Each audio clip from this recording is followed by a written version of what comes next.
today's episode, we're going to talk about the VPS and what it's good for, what it's not good for, and how other personality systems that are out there, they sound really attractive at first. When you actually go to apply them in your company and you're trying to match recruits with the right jobs, they kind of fall flat a little bit.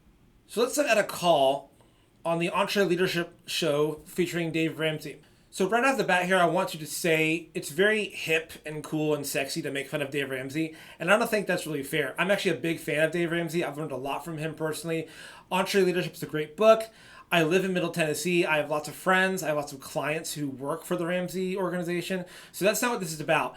What I want to do, though, is look at something he responds to with a call and kind of look at this with a little bit of more of a nuanced lens.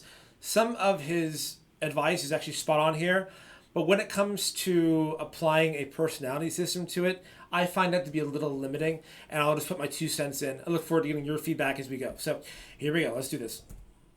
My question is, how would you deal with a high performer, somebody who goes out and kills it every day, or 60% of the days?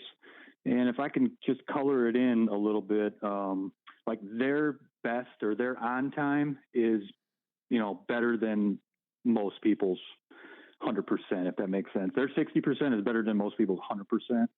And they're industry leading when they're on, but then they just seem disinterested, the other 40% of the time. So would you offer them flexibility? How would you deal with that employee? So the big issue up front is I got someone who's working super, super hard, but they're totally unmotivated some of the time. When they're plugged in, they're awesome. So what do I do to get them motivated 100% of the time and not just 60% of the time? Right off the bat, I start thinking, this person's probably a panther. Panthers are animals or animal archetypes in the VPS who are super motivated by autonomy. They want to do things their own way. They want to receive rewards based on their own output. They don't want to think, well, I worked 8 hours a day, so I get 8 hours worth of pay. No. I went and brought you in $1 million worth of business. I better get some sort of commission based on that. They want it. It's not about time. It's about, I put in the effort, I created the value, I want a direct payment based on that effort. And they're willing to work extra long, extra hard, take on more risk on the front end to get those wins on the back end. The problem with Panthers, of course, and I am one, so I'm speaking from experience here, and I've employed many of them as well, by the way, is they're a little tough to manage because they're not really motivated by what you have to say to them. They're not really motivated by, like, here's what we're doing as a company, here's all the great things we're doing for you. They're motivated by, okay, if I put in the effort, will I get what I deserve? And if I have to micromanage to do that, then forget it. They want to have lots of freedom to do things a certain way, and if they feel managed in any way that's chafing their style, then they're going to look elsewhere very quickly. So they're a real double-edged sword for managers because they can bring in a lot of business for you, but they're tough to keep on a leash. So let's see what Dave does. I just have a low tolerance for lack of ambition and motivation. So personally, it would be hard for me. But let me think through how to push this. Is this person a tech or in sales? They're in sales and estimating. Okay. So as I guessed, it's a sales kind of job. Dave's first reaction is like, this sounds like a lack of ambition, lack of motivation kind of thing. And now granted, Dave is working with very minimal information on this call, but I think that's a really unfair characterization, just because, like, if they're working really, really hard, if their 60% is worth 100%, according to this employer, they're not lazy, they're not unambitious, they're probably just turned off by something in the company culture that's stymieing them or making them feel frustrated.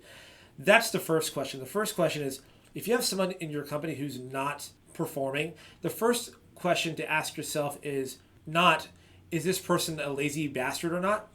It's, is there some sort of part of the throughput, basically when you get from A to B in the whole process of a sale or some sort of transaction or some sort of task, is there anything in the throughput that's creating a bottleneck or creating some sort of frustration that is making them become disassociated with the work? If they're being like, well, I'm not making very good quality work because of the people that are being involved that are limiting my ability, like a jungle bird would think, or is something in the throughput creating frustration with the customer and they're then turning back on me and making my life difficult? That'd be a very kind of meerkat or sheepdog kind of way of looking at things.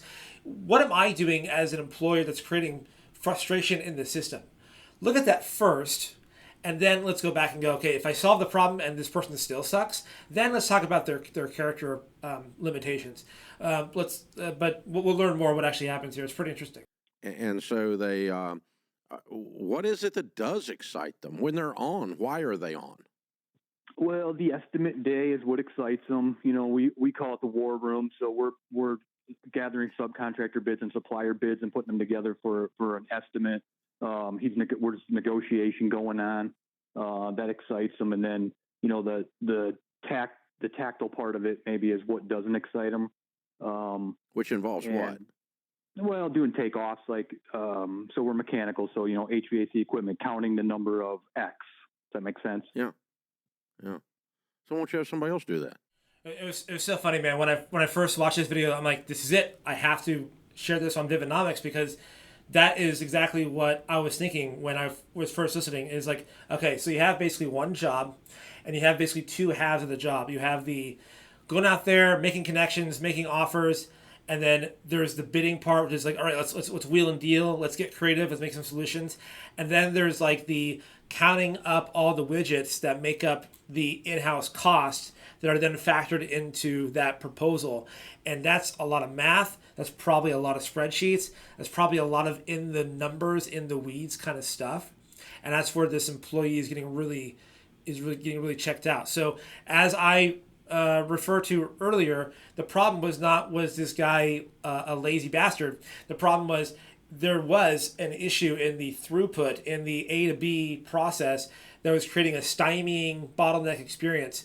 And that's what's turning this guy off. This guy wants to get in there, make a deal, move on to the next one, and kill. That is what he wants to do. The first half of the video, great. The second half of the video is where I go, I don't know about this. So I look forward to your feedback. Let's see what we're talking about here. And so you might split it off that way if you've got somebody, because I'm guessing the takeoff thing is more of a detail person, and the other guy's more of a people person. That's 100% accurate. Yep, that's 100% accurate. Yeah. So have you run disc profiles on these guys? No, we have not. Okay, I would do that. I'd run disc profiles on all four of them. Let me give you 4 disc profiles as a gift. I think you're going to find your high performer guy is a DI or an ID. He's an I is the otter. It's the party looking for a place to happen. The people person.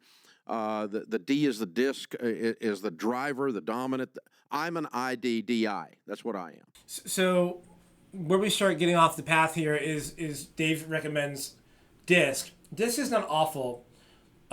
Disc is fine. The problem with disc is that disc measures your natural tendencies towards certain kinds of activity.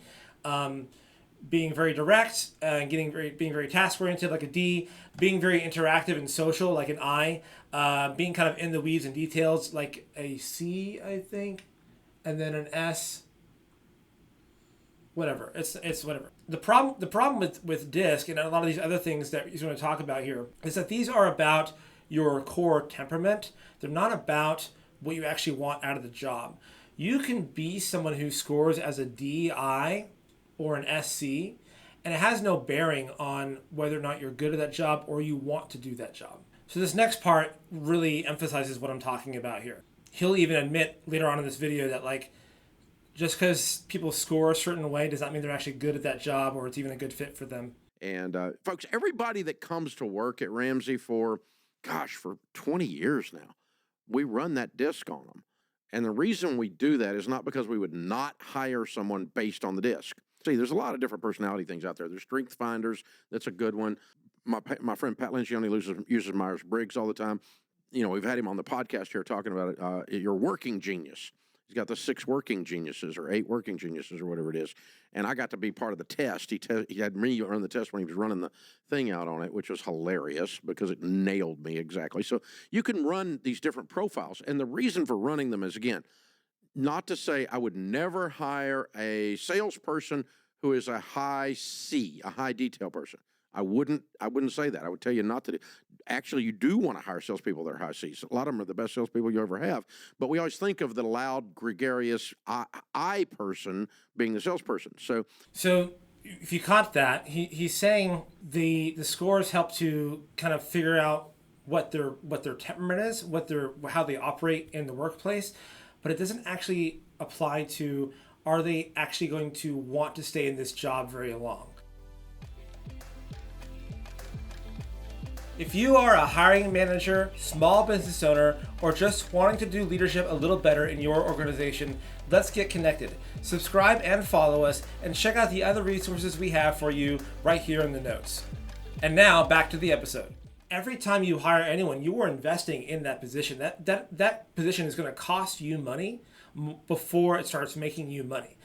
So if you hire someone for a $45,000 a year salary, you are losing about 50% of that salary. So, give or take $23,000 or so in lost profit and lack of efficiency and potential mistakes and missed opportunities. You're spending money before you make money in every position you hire. And so he even says, like, yeah, we think of the gregarious I person, the otter in DISC, as the ideal sales candidate. And he even says, actually, people who are very detail-oriented are great at sales. And so if that's the case, then why even use DISC or Myers-Briggs in the first place? By the way, he mentions the 6 working geniuses. That's an awesome system. I'm going to do a review on that in a later episode. If you're enjoying this content so far, consider supporting this channel by joining us on Patreon. Patreon subscribers enjoy a whole range of cool content, such as ad-free videos way before everyone else sees them, a Q&A forum where they get to have their questions answered by me, and regular live streams where you can get answers to your questions about leadership or business organization or recruiting or anything like that in real time. It's only $5 a month, so check it out. And now back to the episode. And here's where the VPS comes in as an alternative. The VPS is about what life coins, there are 7 life coins, what life coins are we willing to give up in exchange for others at work? Because all jobs are a trade-off of either our time, our autonomy, our well-being, our security, the kind of mission we're trying to accomplish, the money we want to make, the knowledge we bring, and the knowledge we earn on the job. These are all currencies we're trading all the time.